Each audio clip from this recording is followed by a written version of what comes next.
سب سے بہتر فطرہ صدقۃ الفطر کے اعتبار سے کیا بیان کیا گیا ہے؟ چنانچہ سب سے بہتر فطرہ انسانوں کے لیے جو قرار دیا گیا ہے وہ کشمش ہے یا کھجور ہے یا جو ہے،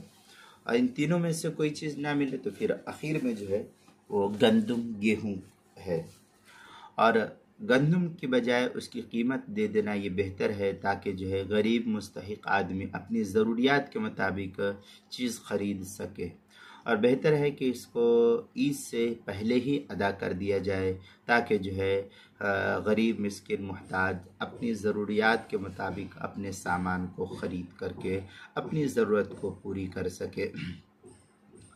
فتاوی تاتارخانیہ میں ہے وما يتعدى بهذه الصدقة ثلاثة أشياء الحنطة والشعير والتمر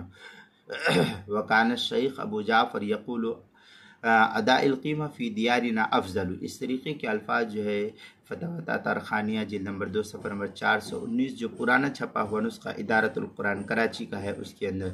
اسی طریقے سے روزے کے مسائل کا انسائکلوپیڈیا اس کے حروف تہجیب با عنوان ہے بہتر فطرہ، صفحہ 50 پر اس کو نقل کیا گیا ہے۔